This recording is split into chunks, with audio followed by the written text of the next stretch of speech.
Old Church family and friends.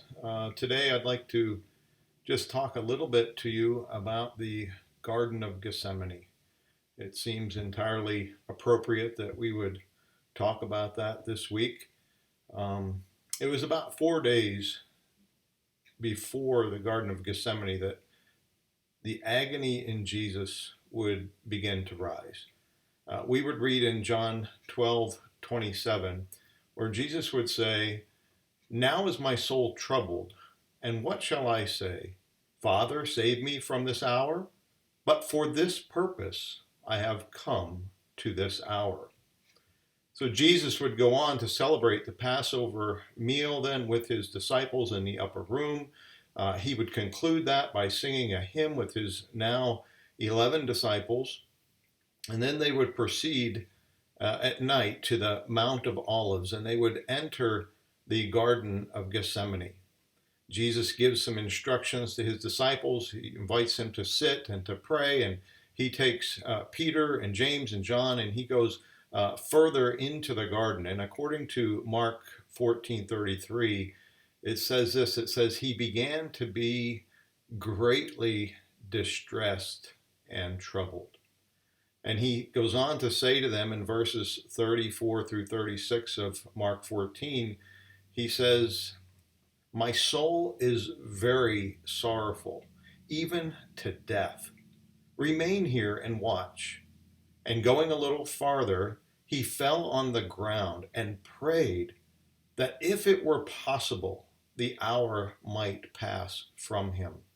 And he said, "Abba, Father, all things are possible for you. Remove this cup from me, yet not what I will, but what you will." Dr. Luke actually gives us a little bit more detail in describing the physical manifestation of his suffering. He says in Luke 22:44, it says, "And being in agony, he prayed more earnestly, and his sweat became like great drops of blood falling down to the ground." Now we understand that Jesus was a man who was well acquainted with sorrows and grief during his life. I mean, we can remember the time that he was accused of being a wine bibber. He was accused of being a blasphemer. At one point, even his own mother and brothers thought that he had lost his mind and sought to take him away. People in his own hometown, they showed very little faith in him. He was accused by the religious leaders of being in league with Satan himself. And the Pharisees would even go on to question the very identity of his father. Perhaps they were alluding that he was an illegitimate person. Men had plotted and wanted to kill him. He had no home of his own. He had no big bank account. He spoke the truth because he loved people enough to speak the truth to them. And sometimes when he spoke the truth, people rejected him and they walked away from him. They decided not to follow him any longer. And you can read about that over in John 6:66. But nothing in his entire life, all of those hardships and all of those sorrows, all of that opposition, came anywhere near to the agony that he would endure here in Gethsemane. Never did Jesus ever express any such agonizing sorrow his entire life. For here in this garden, he exclaims that his soul is very sorrowful, even to death. And he directs his sleepy disciples to watch and pray. Dr. Luke records in his gospel, as we read, that his sweat became like great drops of blood falling to the ground. Now, if you do a little bit of research, you can discover that there is actually a medical condition that can create that symptom. And I may get this pronunciation wrong, but the word is hematidrosis. And you can look that up. It's hematidrosis, which is thought by some scientists to be caused by extreme stress. Jesus knew, he knew from the start that he came for this primary reason. He came to die. He had set his face to go to Jerusalem knowing that he was going to die, that this was his mission, to come and to seek and to save the lost, to give his life as a ransom for many. You see, I don't believe that Jesus was at all stressed or in agony to this degree over his physical death. He knew that he was going to be beaten, he would be mocked, he would, the horrors that accompany the death upon a cross. I mean, when you think about it, if there were countless martyrs throughout the centuries who could go to their deaths singing, in fact, they were glad to be counted worthy to suffer for the cause of Christ, surely these faithful men and women were not more spiritually advanced than Jesus.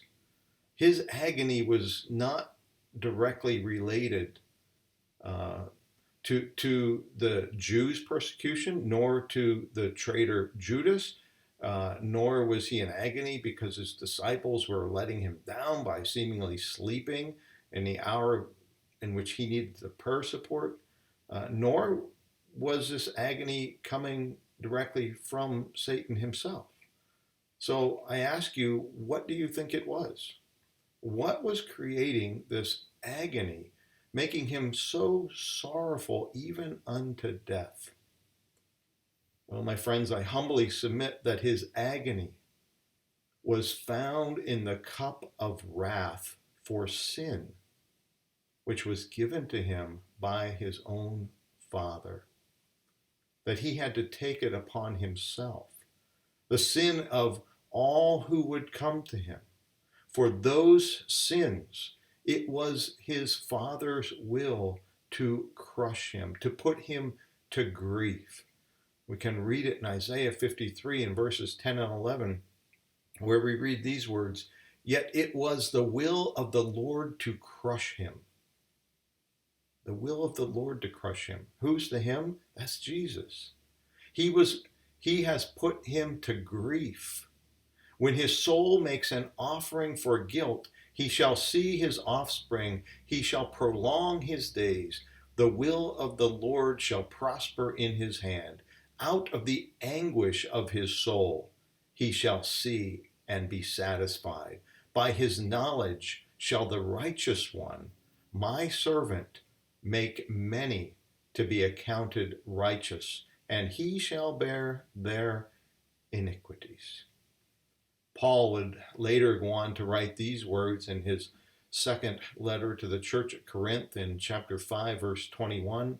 He would say, "For our sake, he made him to be sin who knew no sin, so that in him we might become the righteousness of God."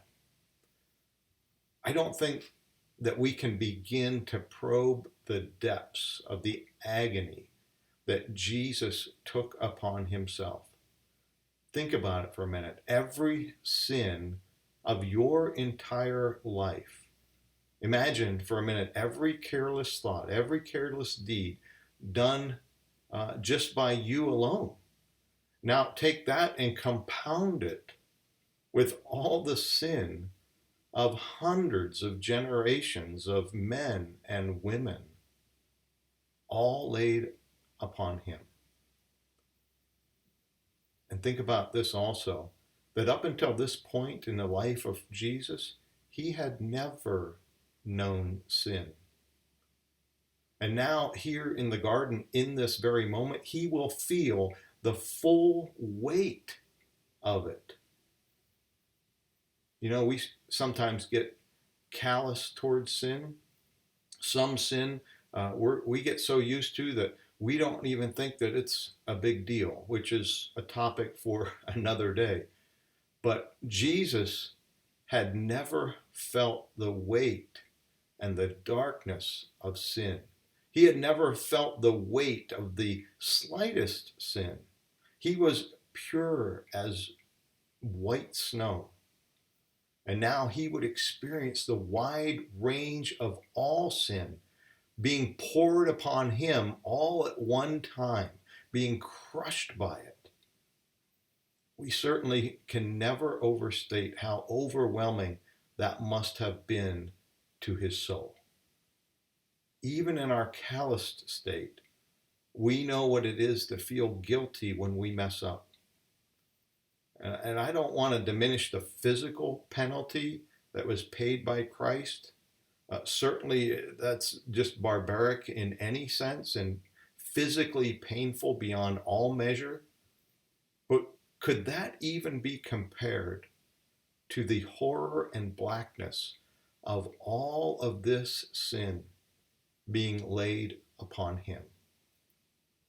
He bore that sin, he was crushed by it, and he would also bear the physical penalty of that sin there upon the cross. But I can't stress nearly enough how awful that cup of sin was and how Christ had to drink all of it. Every last sin. Every suffering martyr throughout the years has had the advantage of the suffering Christ, because the martyr has the presence of God with them through all of it. But Christ will be abandoned by his Father as he suffers the penalty of sin. My God, why hast thou forsaken me? The great agony that Christ would bear was physical, yes, but more than that, it was an agony of the soul. I mean, let me just ask you today, have you ever suffered a broken heart before? I mean, if you have, I'm sure that you can say that a broken heart is far worse than a broken body. As Jesus was crushed, there was no place for him to hide. There was no way of escape. There was no consolation at all, not even from his own disciples who gave in to the need of sleep. We might tell each other in times of difficulty, we may say things like, oh, come on, cheer up. Things could be worse. But in the case of Jesus in the Garden of Gethsemane, you could never say that, because it could never be worse, because nothing has ever been worse. The soul of Jesus himself, the soul of Christ, was very sorrowful, even to death. I don't even think that our English words can truly do that justice. And Jesus falls to the ground and he prays, my Father, if it be possible, let this cup pass from me. Nevertheless, not as I will, but as you will. One act of self-will. And Jesus could have relieved all of his pain and suffering, but he would have failed in his mission. It was because of his great love for his people. It's because that love was greater than his love for himself. It was infinite love that came to rescue and to redeem his bride, his people. And for that, he would drink the cup down to the last drop. For that, he would endure the cross. His flesh would sweat great drops of blood. But Jesus found his victory by saying to his Father, not my will, but yours be done. My friends, I urge each one of you, especially this week, to stop for a minute Man, I know that we all have some extra time as we're at home. Just get alone for a few minutes and just take a visit to the Garden of Gethsemane and just consider the great love of Jesus for you. I'd like to close with this little analogy that I've heard on occasion as an example of the justification for sinners. There was a young lady who had received a speeding ticket, had to appear before the judge, and she pled guilty. And the judge sentenced her and fined her $100. But then the judge got up from the bench. He took off his robe and he walked down in front. He pulled out his wallet and he paid the $100 to the court. You see, the judge was the girl's father. But being a just judge, he had to do his duty. He had to find her guilty. He had to demand the penalty of her guilt. But being a loving father, he also paid her penalty. Now, that is all well and good as far as it goes. However, God didn't just pull out a spare $100 to pay for your mistakes, to pay for your sin. He paid with the blood of his one and only Son. He paid the price with something that is worth far more than all the wealth in the entire universe. So yes, God is both just and justifier of the one who has faith in Jesus. Romans 3:26.